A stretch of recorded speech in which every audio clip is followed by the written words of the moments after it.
नमस्कार दोस्तों, आप सभी का आपके अपने चैनल रीडर्स क्लासेस में स्वागत है। आज हम बात करेंगे 67वीं बीपीएससी के दृष्टि द विजन के अर्थशास्त्र से संबंधित प्रैक्टिस सेट के बारे में, जो कि प्रैक्टिस सेट नंबर हमारा 3 होगा।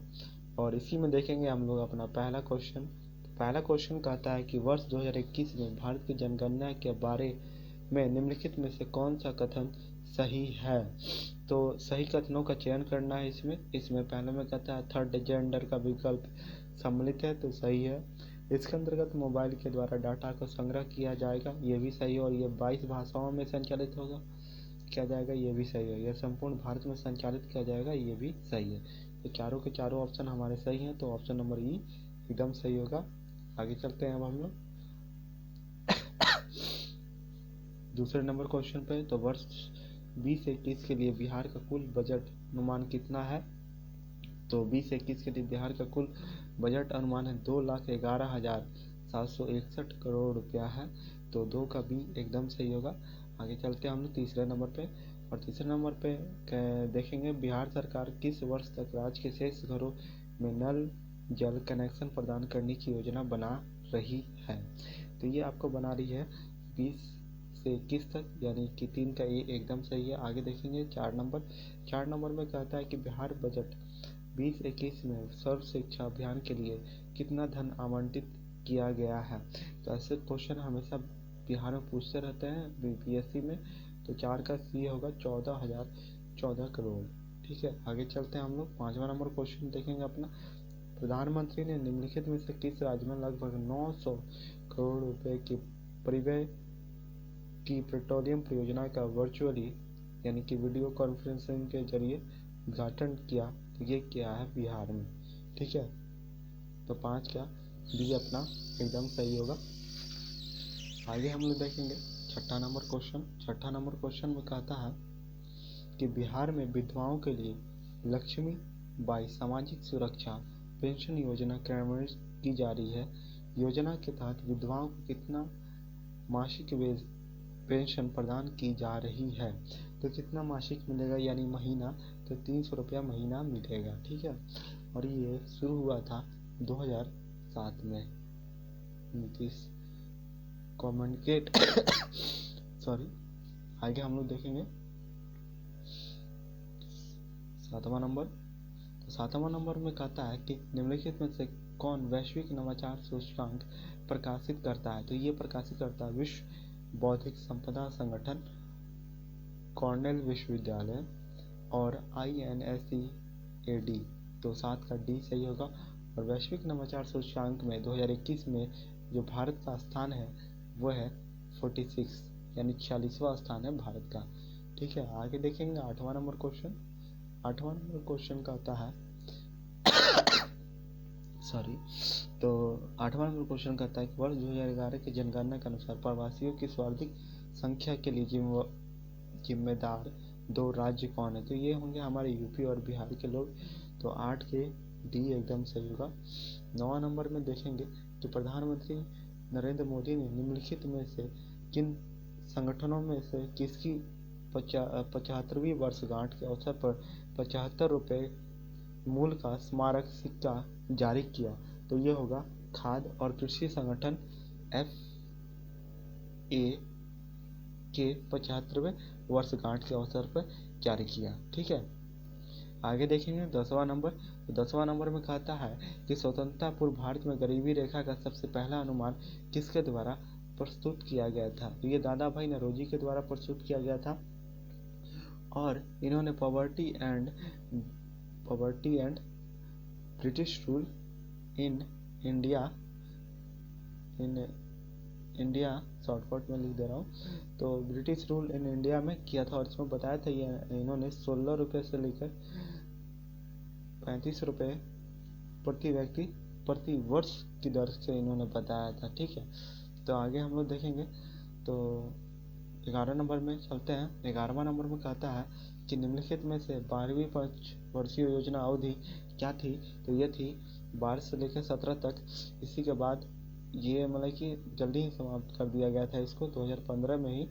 और 2015 में ही नीति आयोग की स्थापना की जाती है इसी के स्थान पे, ठीक है, 1 जनवरी 2015 को। तो आगे चलते हैं हम लोग 12वां नंबर क्वेश्चन पे अपने। 12वां नंबर क्वेश्चन कहता है कि 2011 की जनगणना के अनुसार बिहार में सर्वाधिक जनसंख्या वृद्धि दर वाला जिला कौन सा है? तो यह है अपना मधेपुरा जिला है। तो 12 का बी एकदम सही होगा और करीब 31.12% है, ठीक है, 31.12%। आगे हम लोग चलेंगे 13 नंबर में। 13 नंबर में कहता है ई कॉमर्स कंपनी फ्लिपकार्ट ने भारत के किस राज्य में एक जनपद एक उत्पाद योजना के लिए समझौता ज्ञापन पर हस्ताक्षर किए हैं? तो ये होगा यूपी यानी उत्तर प्रदेश। तो 13 का बी आपको एकदम सही होगा। आगे चलेंगे हम लोग 14 नंबर क्वेश्चन। 14 नंबर क्वेश्चन कहता है कि निम्नलिखित में से किसने वित्तीय समावेशन हेतु राष्ट्रीय रणनीति की शुरुआत की? तो ये किया था आपको भारतीय रिजर्व बैंक ने। तो 14 का ए सही होगा। 15 नंबर देखिए, आयुष्मान भारत किस नीति के तहत प्रधानमंत्री द्वारा शुरू की गई एक राष्ट्रीय पहल है? तो ये है आपको 15 का डी, राष्ट्रीय स्वास्थ्य नीति के तहत जिसकी शुरुआत 2017 में हुई थी, ठीक है। आगे देखेंगे हम लोग 16 नंबर में कहता है कि जनगणना 2011 के अनुसार बिहार की साक्षरता दर कितनी है? तो ये है 61.8%, जिसमें अगर मेल की बात करें यानी कि पुरुषों की तो ये है 71.20%, और वुमेन की बात करें तो ये है 51.50%, ठीक है। आगे हम लोग देखेंगे 17वां नंबर में कहता है निम्नलिखित में से कौन ऑपरेशन ट्विस्ट का सर्वोत्कृष्ट वर्णन करता है? तो ये आपको ये नहीं होगा, इसका ना ही बी होगा, ऑप्शन नंबर सी इसका सही आंसर होगा। खुला बाजार परिचालन में सरकारी प्रतिभूतियों की एक साथ खरीदी एवं बिक्री होगा। तो 17 का सी सही होगा, आप लोग लगाते रहिएगा अपने से भी। 18 का देखिए, समावेशी विकास सूचकांक कौन जारी करता है? तो ये आपको जारी करता है वर्ल्ड इकोनॉमिक फोरम ने, विश्व आर्थिक मंच। तो 18 का सी एकदम सही होगा। 19 नंबर देखिए, किसान रेल को निम्नलिखित में से किस बजट में प्रस्तावित किया गया था? तो ये 20 से 21 होगा, यानी कि 19 का डी 20 देखिए स्फूर्ति योजना संबंधित है। तो ये है पारंपरिक उद्योगों समूहों के विकास से। तो 20 का डी एकदम सही होगा। आगे चलते हैं हम लोग 21 नंबर, किसान रेल और किसी उड़ान शुरू करने का उद्देश्य क्या था? तो इसे शुरू करने का उद्देश्य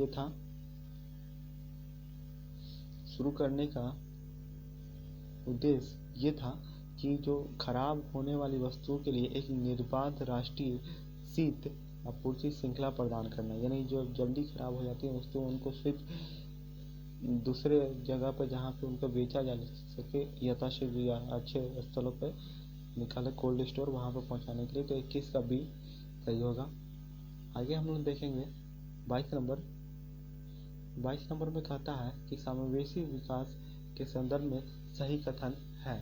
तो समावेशी विकास के संदर्भ में सही कथन है सभी उद्योग का बेहतर वितरण, ये भी व्यावसायिक रोजगार में वृद्धि, ये भी कृषि क्षेत्र में क्रमिक बदलाव, ये भी होगा, और कौशल विकास निर्माण के अवसरों का सृजन, ये भी होगा। तो ये चारों के चारों सही होंगे। तो ऑप्शन नंबर ई एकदम सही होगा। आगे देखिए, भारत में बैंकों का पहला राष्ट्रीयकरण कब हुआ था? तो ये आपको हुआ था पहला राष्ट्रीयकरण 19 जुलाई 1969 को 14 बैंकों का राष्ट्रीयकरण किया गया था, ठीक है। उसके बाद हम लोग देखेंगे 24 नंबर क्वेश्चन। 24 नंबर क्वेश्चन कहता है कि एक मौलिक कर जिसे किसी नियोक्ता को अपने कर्मचारियों को दिए जाने वाले लाभों के बदले में देना होता है, वह है अनुषंगी लाभी कर।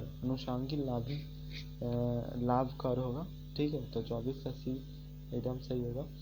आगे देखेंगे हम लोग 25 नंबर में कहता है निम्नलिखित में से कौन सी योजना भारत में एकीकृत बायोइथेनॉल परियोजना को वित्तीय सहायता प्रदान करेगी? तो 25 का ये होगा G1 योजना, ठीक है। ये इथेनॉल से संबंधित है। आगे हम लोग देखेंगे 26 नंबर में कहता है कि निम्नलिखित में से कौन सा सही सुमेलित नहीं है। तो ये सारे के सारे सुमेलित है। अति मुद्रास्फीति का मतलब होता है मूल स्तर पर समान तथा तीव्र वृद्धि, और बी अपस्फीति का होता है मुद्रास्फीति के मूल्य में अत्यंत कमी, और सी प्रतिस्फीति में होता है अपस्फीति के प्रभाव को रोकने के लिए एक नीति। अवरोधतामय स्फीति में होता है धीमी गति से आर्थिक विकास और अपेक्षाकृत उच्च बेरोजगारी के साथ मुद्रास्फीति में वृद्धि। तो हमारा 26 का ई होगा, यानी कि ये चारों के चारों सही है। आगे हम लोग चलेंगे 27वें नंबर पे। 27वें नंबर पे हम लोग देखेंगे कि निम्नलिखित में से कौन सी वस्तु सेवा कर परिषद के प्रमुख है। निम्नलिखित में से कौन वस्तु एवं सेवा कर परिषद के प्रमुख है। तो ये होंगे केंद्रीय वित्त मंत्री इसके होते हैं। आगे देखेंगे 27 का डी सही होगा। आगे देखेंगे हम लोग 28 नंबर, तो कहता है निम्नलिखित में से कौन से भारतीय रिजर्व बैंक का कार्य नहीं है, काम नहीं है। तो भारतीय रिजर्व बैंक का काम नहीं है, यह होगा प्रतिभूति बाजार का नियामक, ये रिजर्व बैंक का काम नहीं है। तो 28 का डी एकदम सही होगा। आगे हम लोग चलते हैं 29 नंबर पे। 29 नंबर में हम लोग देखेंगे कि निम्नलिखित में से कौन सा उदाहरण गिग इकोनॉमी के परिदृश्य का सर्वोत्कृष्ट वर्णन करता है। तो यह होगा बी प्रकाशन गृह से जुड़े फ्री लॉन्च कॉपीराइट का। तो 29 का बी एकदम सही होगा। आगे चलते हैं 30 नंबर। वर्ष 2021 बजट के अनुसार सकल घरेलू उत्पाद के मामले में भारत की रैंकिंग क्या है। तो ये 5वीं रैंकिंग है। तो 30 का ए सही होगा। आगे हम लोग देखेंगे 31 का आत्मनिर्भर भारत अभियान शुरू किया गया था। तो ये आपको वर्ष 2020 में शुरू किया गया था। आगे हम लोग बात करेंगे 32 नंबर क्वेश्चन पे। तो 32 नंबर क्वेश्चन देखें। 32 नंबर क्वेश्चन कहता है कि निम्नलिखित में से कौन प्राथमिक प्राप्त क्षेत्र ऋण की श्रेणी में नहीं आता है। तो ये है आपको कृषि आता है, फिर सूक्ष्म लघु उद्योग भी आता है, कमजोर वर्ग भी आता है, और जो स्टार्टअप है इसको 2020 यानी अगस्त 2020 से आरबीआई ने इसे भी शामिल कर लिया है। तो ये सारे होंगे चारों के चारों। तो ऑप्शन नंबर ई सही होगा। आगे हम लोग बात करेंगे 33 का। 33 नंबर में देखेंगे कि किस देश ने चीन को निर्यात किए गए अपने माल के लिए हाल ही में अल्प विकसित देशों के लिए WTO की ड्यूटी फ्री कोटा फ्री योजना के तहत शून्य शुल्क सुविधा प्रदान प्राप्त की है। तो ये है आपको बांग्लादेश, यानी 33 का सी। ये सब करेंट से संबंधित है, और अक्सर इकोनॉमिक्स के जो क्वेश्चन होते हैं वो डाटा बेस्ड होते हैं, करेंट से संबंधित होते हैं। केंद्र सरकार द्वारा वर्ष 2021 के लिए कितने कृषि ऋण लक्ष्य प्रस्तावित किया गया है। तो ये आपको प्रस्तावित किया गया 15 लाख करोड़। ठीक है। आगे हम लोग बात करेंगे 35 नंबर में कि वर्तमान में भारतीय रिजर्व बैंक का गवर्नर कौन है। तो ये है आपको शक्तिकांत दास, जो कि 25वें नंबर के हैं। ठीक है। आगे हम लोग बात करेंगे 26 नंबर के। तो किस बैंक कंपनी ने व्यापारियों को छोटी अवधि के लिए कार्यशील पूंजी तक पहुंच प्राप्त करने में सक्षम बनाने हेतु हाल ही में इंस्टा कैश लॉन्च किया है। तो ये लॉन्च किया है इंस्टा मोजो, यानी नाम से ही संबंधित होता है, दोनों का नाम कहीं ना कहीं मिलता है। तो 36 का सी सही होगा। आगे बात करेंगे हम लोग 37 नंबर का। तो 37 नंबर में देखिए कहता है कि निम्नलिखित में से किस संगठन ने मनी लॉन्ड्रिंग और अवैध वाणिज्य व्यापार नामक एक रिपोर्ट जारी की है। तो ये आपको जारी किया है वित्तीय कार्रवाई कार्य बल ने, यानी 37 का डी। आगे हम लोग बात करेंगे 38 नंबर में। वह नीति जो संचालन में ब्याज दरों और धन की आपूर्ति को संबोधित करती है तथा आमतौर पर केंद्रीय बैंक को द्वारा प्रबंधित की जाती है। तो यह होगा 38 का डी मौद्रिक नीति। ठीक है। आगे चलते हैं 39वां नंबर। जनगणना 2011 के अनुसार बिहार में महिलाओं की संख्या का प्रतिशत कितना है। तो यह आपको 47.46% यानी 39.86% है, तो 39 का सी एकदम सही होगा। आगे देखेंगे 40 नंबर। तो 40 नंबर में कहता है निम्नलिखित में से कौन भारत का वित्त सचिव है। तो ऐसे दृष्टि ने जब जारी किया था प्रैक्टिस सेट अपना, तो उस समय अजय भूषण पांडे थे, और अभी जो है वह है टीवी सोमनाथन। ठीक है, तो वित्त टीवी देखने के लिए वित्त चाहिए यानी पैसा चाहिए, तो ऐसे भी आप लोग याद कर सकते हैं। वेल्थ ऑफ नेशन नामक प्रसिद्ध पुस्तक किसने लिखी थी। तो ये लिखा था आपको एडम स्मिथ ने, और इसका जो प्रकाशन हुआ था वो था 1776 ईस्वी में इसका प्रकाशन हुआ था। आगे हम लोग बात करेंगे 42वां नंबर क्वेश्चन। 42वां नंबर क्वेश्चन में कहता है पीएम किसान योजना 2 हेक्टेयर तक कृषि योग्य भूमि उपलब्ध कृषि योग्य भूमि वाले कमजोर किसान परिवारों के लिए प्रति वर्ष 6,000 प्रत्यक्ष आय सहायता की परिकल्पना करता है। तो प्रति वर्ष 6,000 दिया जाएगा और 2,000 के किस्त में इसको दिया जाना है। ठीक है, इसको 1 दिसंबर 2018 को शुरू किया गया था। ठीक है, आगे हम लोग बात करेंगे 43 नंबर में। 43 नंबर में कहता है कि जनगणना 2011 के अनुसार बिहार का जनसंख्या घनत्व कितना है। तो बिहार का जनसंख्या घनत्व 11,002 व्यक्ति प्रति वर्ग किलोमीटर है, तो 43 का डी सही होगा। आगे बात करेंगे 44 नंबर। कहता है भारत में नीतिगत उद्देश्यों के लिए मुद्रास्फीति को सामान्यतः मापा जाता है। तो ये मापा जाता है उपभोक्ता मूल्य सूचकांक पर, यानी कि 44 का ए सही होगा। 45 नंबर देखिए कि वैश्विक बहुआयामी गरीबी सूचकांक 2020 के अनुसार वर्ष 2005-06 और वर्ष 15-16 के बीच भारत में कितने लोगों को बहुआयामी गरीबी से बाहर निकाला गया। तो ये करीब 270 मिलियन लोगों को, तो 45 का डी सही होगा। 40 नंबर देखिए पंचवर्षीय योजना के संदर्भ में निम्नलिखित युग्मों में से कौन सा सही सम्मिलित नहीं है। तो ये आपका होगा 40 का प्रथम योजना, जो कि हेराल्ड डोमर मॉडल पे आधारित है, महालनोबिस मॉडल पे नहीं। महालनोबिस जो है ये सेकंड वाले पे आधारित था। ठीक है, तो पहला ही आंसर हमारा ऑप्शन जो है वो गलत है, यानी आंसर मिलता है। और तृतीय योजना डार्डिल योजना पर आधारित है, तृतीय योजना। और 9वीं पंचवर्षीय योजना न्याय और समानता के साथ विकास सही है, और 12वीं योजना तीव्र अधिक समावेशी और सतत विकास। तो चलिए चलते हैं 47वां नंबर क्वेश्चन पे। 47वां नंबर क्वेश्चन को हम लोग देखेंगे तो कहता है कि सबसे कम लिंगानुपात वाले बिहार के जिलों का सही क्रम कौन सा है। तो यह है आपको मुंगेर, भागलपुर, खगड़िया, यानी 47 का सी एकदम सही है।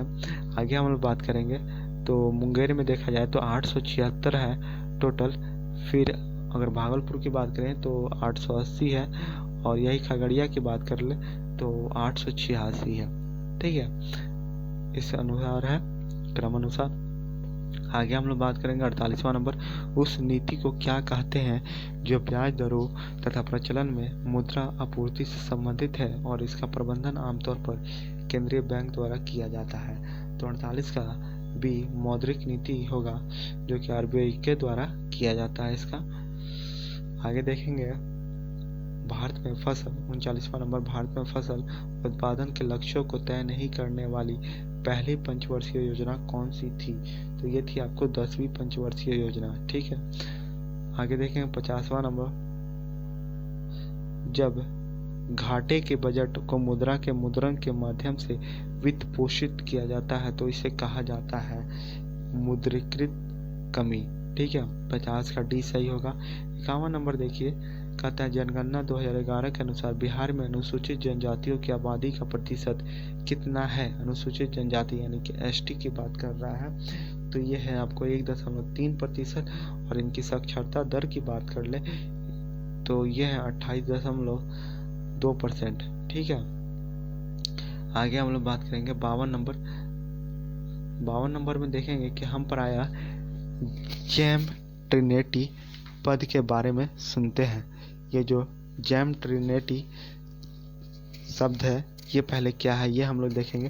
तो जैम ट्रिनिटी का मतलब होता है जन, जैसे जन, ए से आधार और एम से मोबाइल, समझे। और कौन सा मुख्य उद्देश्य है इसका, तो इसका मुख्य उद्देश्य है प्रत्यक्ष लाभ का हस्तांतरण, यानी कि लाभ का जो लाभ मिलता है सरकार की तरफ से उसका हस्तांतरण हो अच्छे से। तो 52 का बी होगा। ठीक है, आगे देखिए 53 नंबर, नाबार्ड का पूर्ण रूप क्या है, यानी पूरा नाम पूछ रहा है। तो 53 का होगा national bank for agriculture and rural development. और नाबार्ड की जो स्थापना हुई थी वो थी 12 जुलाई 1982 को। ठीक है, और ये हुआ था आपको शिवरामन समिति की सिफारिश पे।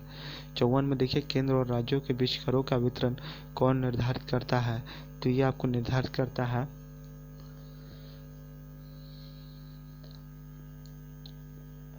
वित्त आयोग, जिसका आर्टिकल 280 में भी व्याख्या किया गया है। ठीक है, आगे हम लोग बात करेंगे 55 नंबर में, निम्नलिखित में से कौन बिहार का एकमात्र जिला है जो सकारात्मक लिंगानुपात है, यानी जिसके लिंगानुपात ज़्यादा है, तो गोपालगंज का है। आगे हम लोग बात करेंगे डिस्कॉम के राजकोषीय परिवर्तन के लिए, डिस्कॉम के राजकोषीय परिवर्तन के लिए शुरू की गई योजना का नाम क्या है, तो ये नाम है उदय योजना। ठीक है, ये शुरू हुआ था 5 नवंबर 2015 को। आगे हम लोग बात करेंगे प्रधानमंत्री उज्ज्वला योजना है, तो ये क्या है भाई, एलपीजी कनेक्शन प्रदान करने के लिए इसकी शुरुआत की गई थी 2016 में। ठीक है, 2016 में। फिर जो उज्ज्वला 2.0 है वो शुरू किया गया था 10 अगस्त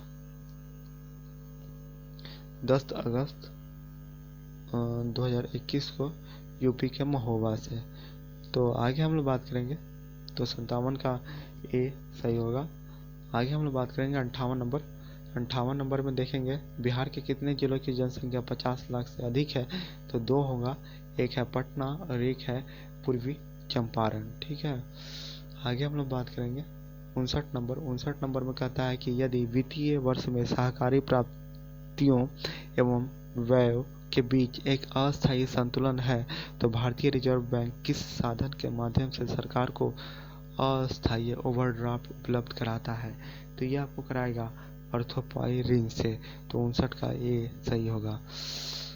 आगे देखेंगे वैश्विक प्रतिस्पर्धात्मक सूचकांक किसके द्वारा जारी किया जाता है या प्रकाशित किया जाता है, तो ये आपको विश्व आर्थिक मंच के द्वारा किया जाता है। तो 60 का बी सही होगा। निम्नलिखित में से किसका मापन गिनी गुणांक द्वारा किया जाता है, तो ये आपको आय वितरण का, यानी 61 का सी।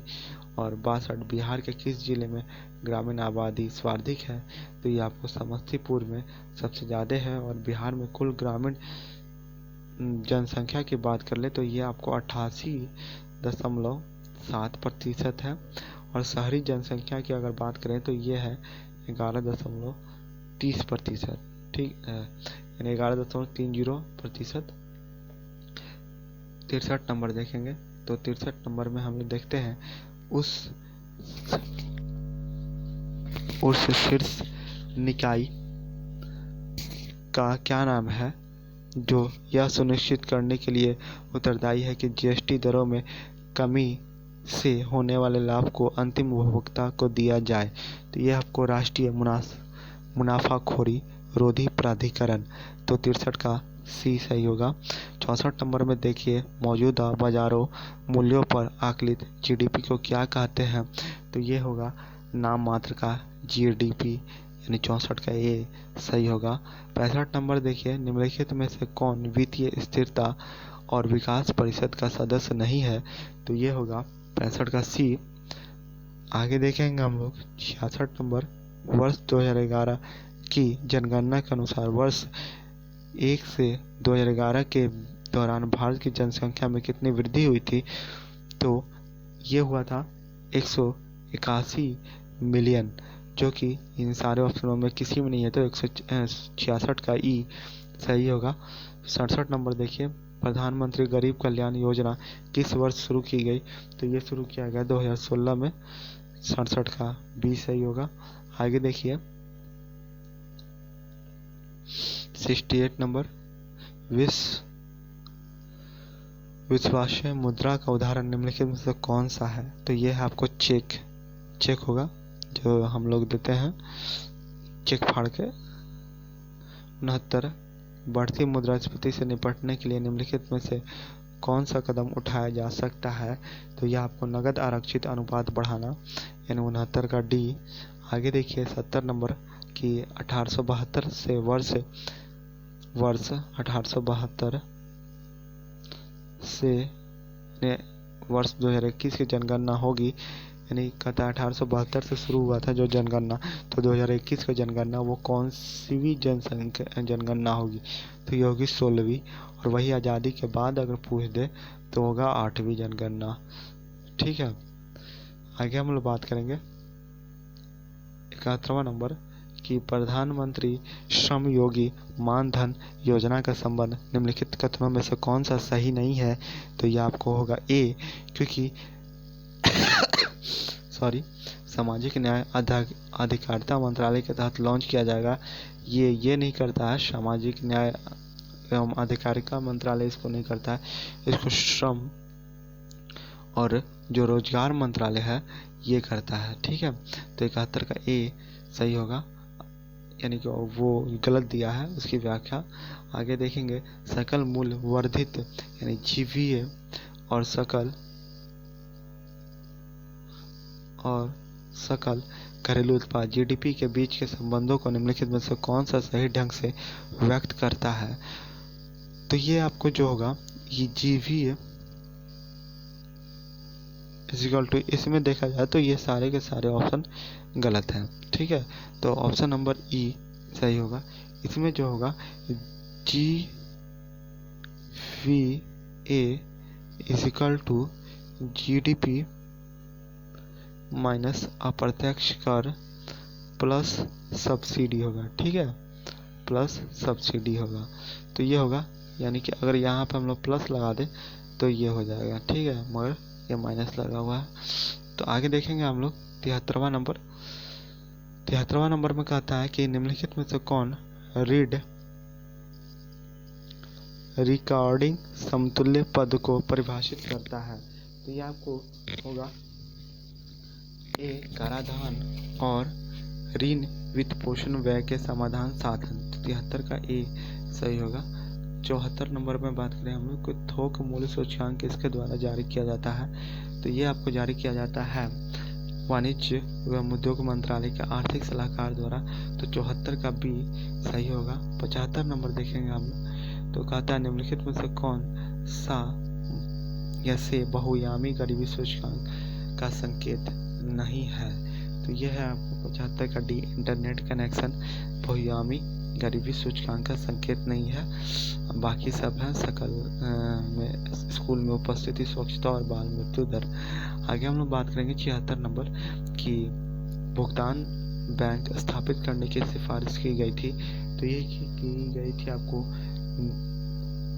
की गई थी नचिकेत मूल समिति के द्वारा, जिन्होंने 2013 में इस समिति का गठन किया गया था।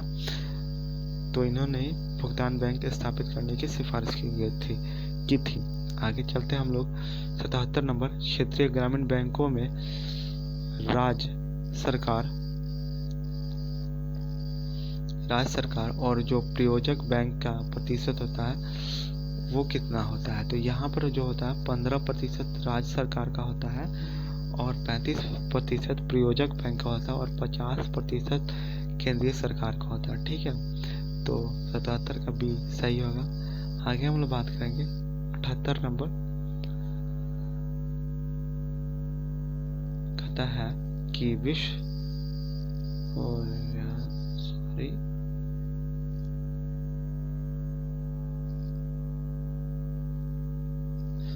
बैंक समूह निम्नलिखित संगठनों में से भारत किसका सदस्य नहीं है?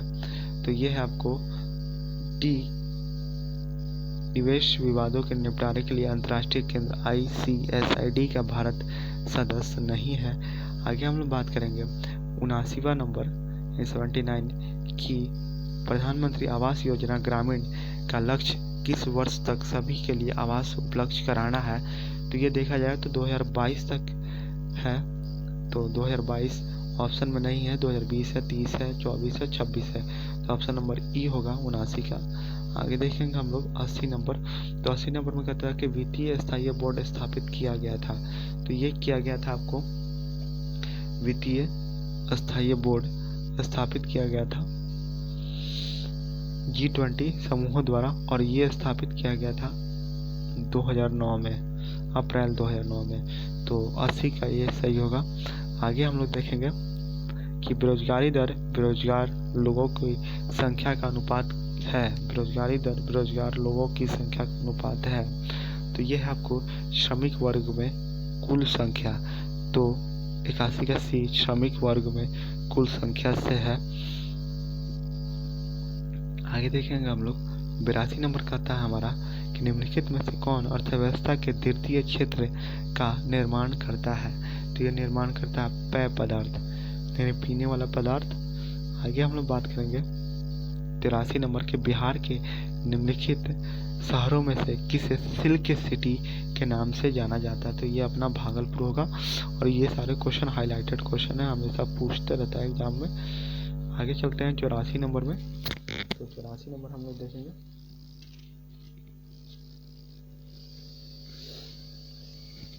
84 नंबर में कहता है कि निम्नलिखित में से कौन सा हस्तांतरण भुगतान का उदाहरण है। तो यह है आपको पेंशन और छात्रवृत्ति। ठीक है, तो 84 का बी सही होगा। आगे देखेंगे हम लोग 85 नंबर के प्रभावी राजस्व घाटा का अंतर क्या है। तो यह है आपको ए राजस्व घाटा और पूंजीगत परिसंपत्ति सृजन हेतु अनुदान का। अब हम लोग देखेंगे 86 नंबर कि राष्ट्रीय भारत परिवर्तन संस्था नीति आयोग की स्थापना की गई थी। तो ये की गई थी आपको 1 जनवरी 2015 को। तो 86 का बी सही होगा। आगे हम लोग बात करेंगे 87 का। 87 में कहता है कि कौन बहुआयामी गरीबी सूचकांक जारी करता है। तो ये आपको जारी करता है संयुक्त राष्ट्र विकास कार्यक्रम भी, IMF भी यानी अंतर्राष्ट्रीय मुद्रा कोष, और खाद्य एवं कृषि संगठन भी, और Oxford poverty and humans development initiative यानी सभी। तो ऑप्शन नंबर ई ही सही होगा हमारा। आगे हम लोग बात करेंगे 88 के बारे में, यानी ऑप्शन नंबर 88 क्वेश्चन नंबर 88 के बारे में कि कुशल युवा प्रोग्राम नामक एक अनूठा कौशल प्रशिक्षण कार्यक्रम किस राज्य द्वारा शुरू किया गया। तो ये शुरू किया गया बिहार राज्य द्वारा। तो 88 का डी, और ये शुरू किया गया था 2 अक्टूबर 2016 को।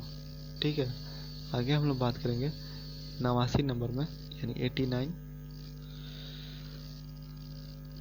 तो न्यू डेवलपमेंट बैंक की स्थापना की गई थी। तो ये की गई थी ब्रिक्स देशों के समूह द्वारा। ठीक है, आगे हम लोग बात करेंगे। आप लोग कमेंट में बताइए कि कब किया गया था, यानी वो तारीख, और इसका मुख्यालय कहाँ है। बिहार के निम्नलिखित में से किस उत्पाद को भौगोलिक संकेत की दर्जा नहीं मिला है। तो देखा जाए तो सभी को मिला है, तो इस लिहाज से ऑप्शन नंबर ई सही होगा। आगे देखेंगे 91वां नंबर की ब्लू चिप निम्नलिखित में से कौन ब्लू चिप कंपनी को सुपरिभाषित करता है। तो अगर देखा जाए तो 91 का डी, यानी कि अपने क्षेत्र एक अग्रणीय पूंजीकृत कंपनी। तो 91 का डी सही होगा। आगे देखेंगे हम लोग 92 नंबर की स्टेट टाइम्स इंडेक्स शेयर सूचकांक है। यह है आपको सिंगापुर का, 92 का सी। 93 नंबर देखिए कि बिहार में क्रमशः उच्चतम और न्यूनतम साक्षरता दर वाले जिले कौन है। तो रोहतास अपना सबसे ज़्यादा उच्चतम साक्षरता दर है यहाँ पे, और पूर्णिया में सबसे कम है। तो 93 का ए होगा।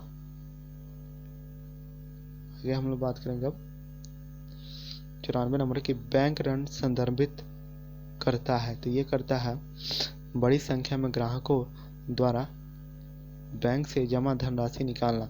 और ऐसा कब किया जाता है? जब बैंक ऐसा लगता है कि बैंक दिवालिया होने वाला, तब लोगों के द्वारा बैंकों से भारी मात्रा में रकम अपने अपने निकाले जाने लगते हैं। 95 बिहार औद्योगिक क्षेत्र विकास प्राधिकरण स्थापित किया गया था। तो ये आपको जो है स्थापित किया गया था बिहार औद्योगिक क्षेत्र विकास अधिनियम 1974, यानी 95 का सी सही होगा। निम्नलिखित में से कौन वित्त आयोग के अध्यक्ष हैं? तो यह है आपको NK सिंह। 96 का बी सही होगा। आगे हम लोग बात करेंगे 97 नंबर। 97 नंबर में कहता है कि निम्नलिखित युग्मों में से कौन सही सम्मिलित नहीं है?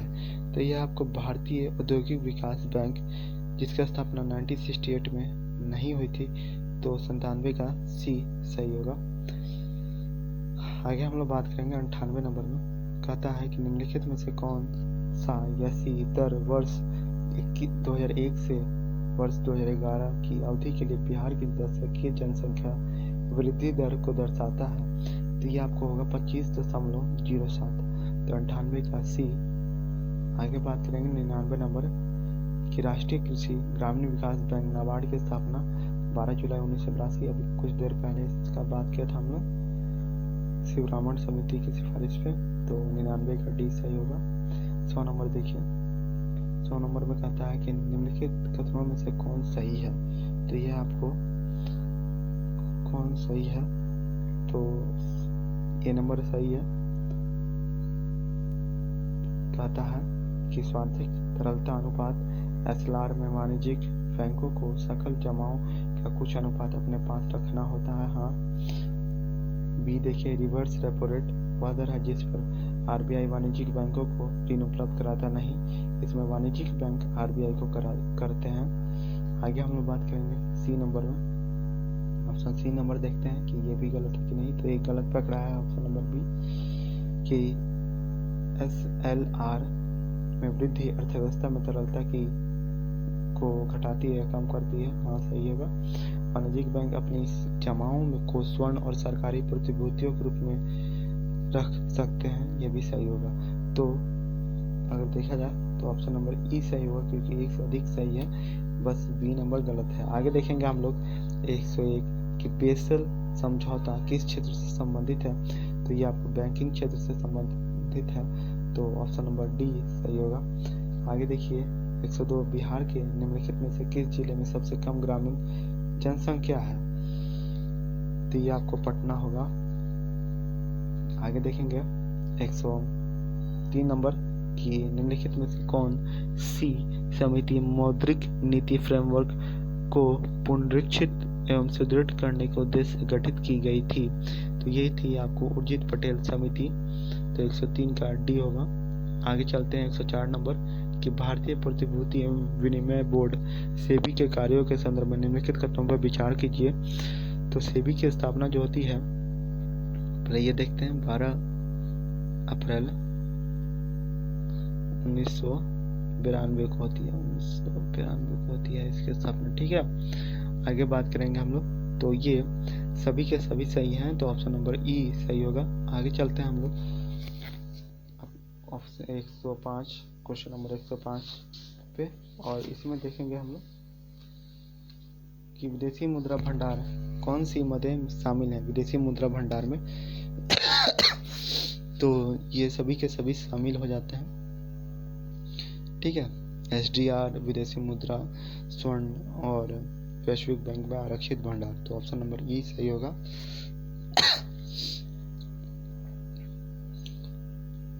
वर्ष 2011 की जनगणना के अनुसार भारत में सबसे अधिक साक्षरता दर वाला राज्य कौन है? तो यह आपको केरल। 106 का सी। 107 नंबर भारत में वस्तु एवं सेवा कर GST कब लागू हुआ था? तो यह आपको लागू हुआ था 1 जुलाई 2017 को। तो ये सब तो बहुत ईजी है ऐसे। एंजल टैक्स के संदर्भ में कौन सा कथन सही है? तो ये आपको सी नंबर सही है। एंजल टैक्स उन नए निवेशकों पर लगाया जाता है जो शेयर की अतिरिक्त कीमत से आय अर्जित करते हैं। तो 108 का सी सही होगा। 109 नंबर देखिए, कहता है कि प्रधानमंत्री कृषि संपदा योजना का क्रियान्वयन किस मंत्रालय द्वारा किया जाता है? तो ये खाद्य प्रसंस्करण उद्योग मंत्रालय द्वारा। तो 109 का ये सही होगा। आगे हम लोग बात करेंगे 110 नंबर, कहता है कि वर्ष 2011 की जनगणना के अनुसार सर्वाधिक जनसंख्या संदर्भ में राज्यों का सही क्रम कौन सा है? तो ये आपको यूपी, महाराष्ट्र और बिहार होगा। तो 110 का डी होगा। आगे हम लोग बात करेंगे कि राष्ट्रीय आय की गणना किस आधार वर्ष पर की जाती है? तो ये आपको 11-12 होगा, यानी 111 का सी। 112 देखिए, प्रधानमंत्री श्रम योगी मानधन योजना की शुरुआत की गई थी असंगठित क्षेत्र के कामगारों के लिए। तो 112 का डी। 113 हाल ही में चर्चा में रहा नज सिद्धांत किस क्षेत्र से संबंधित है? तो ये आपको अर्थशास्त्र से संबंधित है। और एक बात और, जो स्वच्छता मिशन है भारत का, वो भी कहीं ना कहीं इसी थ्योरी से लिया गया है। ठीक है, तो ये भी आप लोग याद रखिएगा। आगे हम लोग बात करेंगे 114 की, कहता है कि निम्नलिखित युग्मों में से कौन सही सम्मिलित है? ठीक है, तो ये आपको सारे के सारे सही हैं। तो 114 का ई एकदम सही होगा। 115 नंबर पे चलते हैं हम लोग।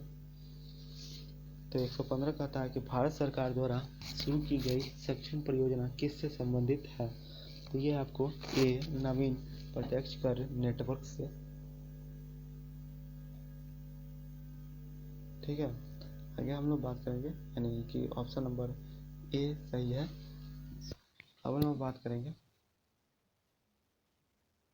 116 का। 116 में कहता है कि कौन से भारत सरकार द्वारा शुरू किए गए सामाजिक सुरक्षा कार्यक्रम हैं? तो 116 का होगा सभी। ठीक है, तो ऑप्शन नंबर ई इसका सही होगा। आगे हम लोग बात करेंगे 117 नंबर, किसी देश की आर्थिक समृद्धि का उपयुक्त मापदंड है? तो यह आपको प्रति व्यक्ति आय।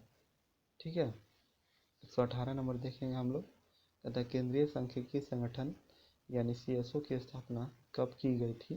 तो ये की गई थी 2 मई 1951 को। ठीक है, 119 नंबर देखिए, निम्नलिखित कथनों में से कौन सही है? तो ये आपको ए, जब प्रतिभूतियों एवं बंद पत्रों में गिरावट दर्ज की जाती है तो उसे मेल्ट डाउन कहते हैं। तो 120 नंबर देखिए, क्या कहता है कि हरा सूचकांक किसके द्वारा विकसित किया गया है? तो विश्व बैंक के द्वारा विकसित किया गया है। ठीक है, अब कहता है कि प्रच्छन्न बेरोजगारी क्या है? तो प्रच्छन्न बेरोजगारी ऐसी बेरोजगारी होती है जिसमें लोग काम तो करते हैं, अधिक लोग काम करते हैं, नहीं भी जरूरत हो फिर भी काम करते हैं, जैसे कृषि में। तो ये श्रमिकों की सीमांत उत्पादकता शून्य होती है, यानी श्रमिक तो होते हैं मना उनकी जो उत्पादन होती है वो शून्य होती है। तो 121 डी सही होगा। और इसका उदाहरण में देखा जाए तो कृषि होगा। ठीक है, आगे बात करेंगे हम लोग 122 नंबर, कहता है कि निम्नलिखित में से कौन सही सम्मिलित नहीं है? तो ये आपको सी नंबर स्वच्छ भारत मिशन, जो कि शुद्ध पेयजल से संबंधित नहीं है। और ये आप लोग भी जानते होंगे कि इससे संबंधित होगा। 122 का सी सही होगा। 123 नंबर देखिए, शहरी क्षेत्रों में गरीबी रेखा के नीचे लोगों में औसतन कम कैलोरी प्रतिदिन प्रति व्यक्ति का मानक योजना आयोग द्वारा निर्धारित किया गया है। तो ये निर्धारित किया गया है 2100 कैलोरी। ठीक है, गरीबी रेखा से नीचे वाले के लिए। और शहरी क्षेत्रों में, ग्रामीण क्षेत्रों में बात करें तो 2400 किया गया है। तो 123 का डी सही होगा। आगे हम लोग बात करेंगे 124 नंबर, कहता है कि किसे भारत का पहला लोकपाल नियुक्त किया गया था? तो ये पिनाकी चंद्र घोष होंगे। 124 के बी।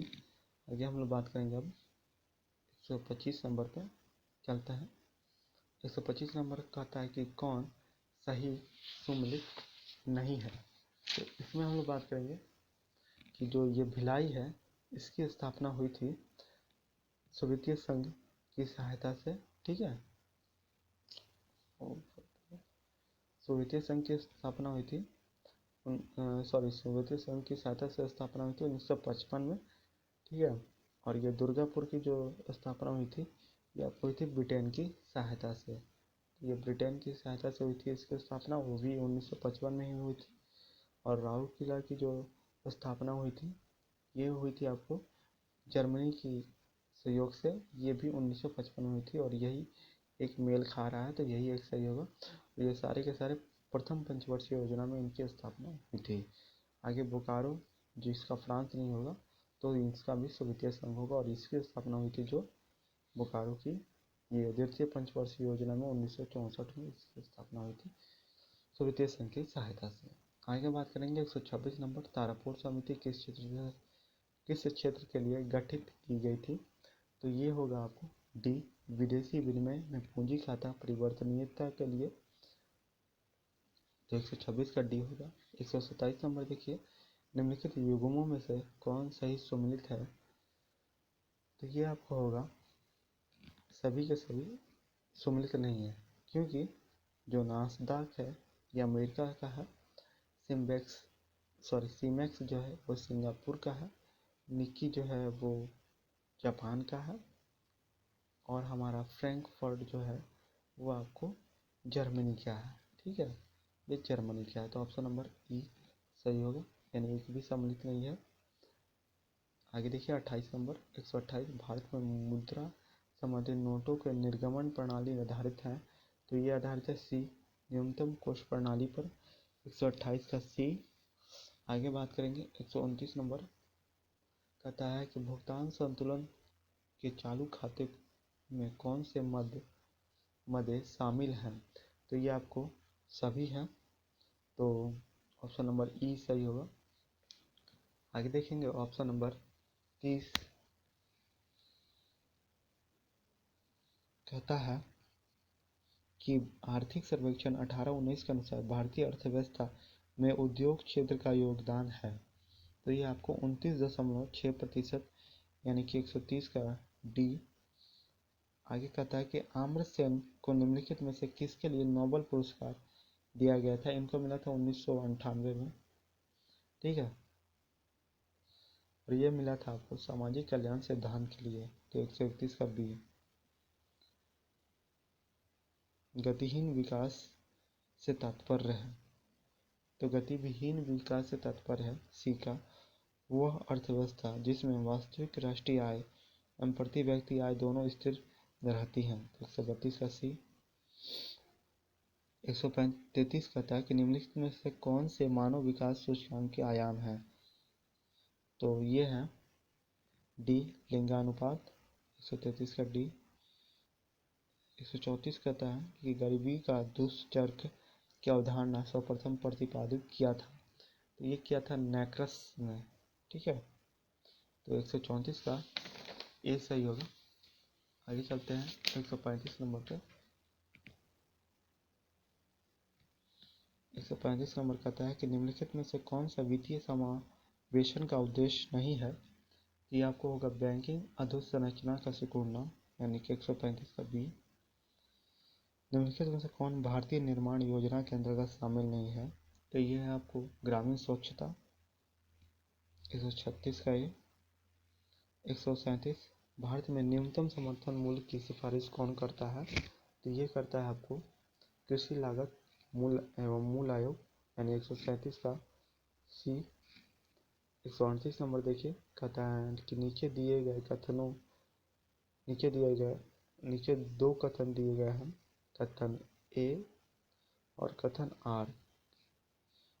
तो कथन ए कहता है सरकार कुछ सार्वजनिक क्षेत्र की इकाइयों का विनिवेश कर रही है। कथन आर कहता है सार्वजनिक, ये कारण है, ये कथन है। तो कारण कहता है सार्वजनिक क्षेत्र की इकाई पर्याप्त रोजगार के अवसर सृजित नहीं कर पाई। तो ये होगा इसका ऑप्शन सी। इसमें ए तो सही है लेकिन जो आर है वो गलत है। तो ऑप्शन 38 का सी सही होगा।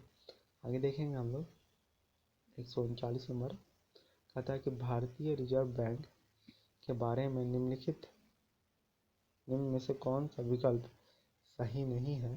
तो ये आपको सी नंबर सही नहीं है। वह सभी प्रकार के करेंसी नोट नहीं जारी करता, सिर्फ 1 रुपया का नोट ही जारी नहीं करता है। तो इस लिहाज से 139 का सी गलत होगा। हिंदू समृद्धि दर का संबंध किस समृद्धि दर से है। तो ये जीडीपी से है। जीडीपी यहाँ राष्ट्रीय आय भी रहा है, नेशनल इनकम, तो ये भी होगा। ठीक है, और इसको 1981 में लाया गया था। प्रोफेसर जो थे हमारे राज कृष्णा, इनके द्वारा लाया गया था। ठीक है, आगे हम लोग बात करेंगे 141 संकल्प योजना का संबंध किससे है। तो यह है HIV एड्स को समाप्त करने से। तो 141 का सी होगा। 142 नंबर कहता है कि राष्ट्रीय कृषि सहकारी विपणन संघ नेफेड की स्थापना की गई थी। तो ये की गई थी 142 का 1958 में 2 अक्टूबर को। ठीक है, 142 का बी सही होगा। 143 का देखिए सूक्ष्म लघु मध्यम उद्यम विकास अधिनियम पारित हुआ था। तो ये पारित हुआ था 2016 में, 2006 में। तो 143 का डी होगा। 144 नंबर में देखिए कि भारतीय अर्थव्यवस्था के क्षेत्र में खुले बाजार की क्रिया किसे निर्दिष्ट करती है। तो ये आपको ए होगा, RBI के द्वारा सरकारी प्रतिभूतियों का क्रय एवं विक्रय। तो 144 का ए सही होगा। अगर आपको इसका PDF चाहिए तो आप हमारे टेलीग्राम चैनल से जुड़ सकते हैं। आइए चलते हैं 145 नंबर पर, जिसका मैं लिंक डिस्क्रिप्शन में डाल दूंगा। 145 नंबर का आता है कि आर्थिक सर्वेक्षण 18-19 के अनुसार सकल राजकोषीय घाटा कितना है। तो अब तो बदल गया है, तो 145 नंबर का सी इसमें होगा।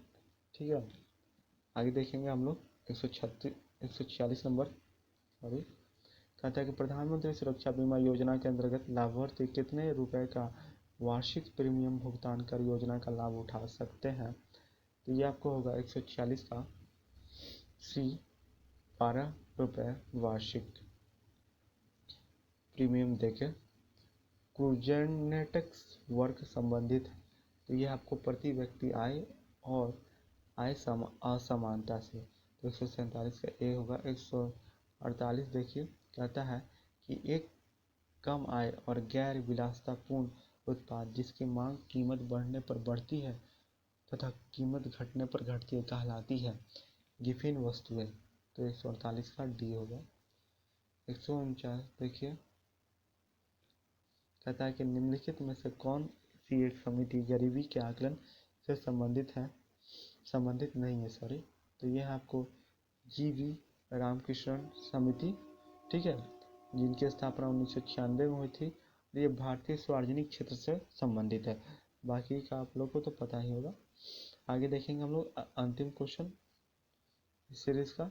केंद्रीय बजट 2021 में कृषि ऋण लक्ष्य में वृद्धि की गई है। तो ये की गई है 10% का। ठीक है, मिलते हैं अगले वीडियो में। अगर पसंद आए तो लाइक करें, शेयर करें, सब्सक्राइब करें, कमेंट जरूर करें कैसा लगा।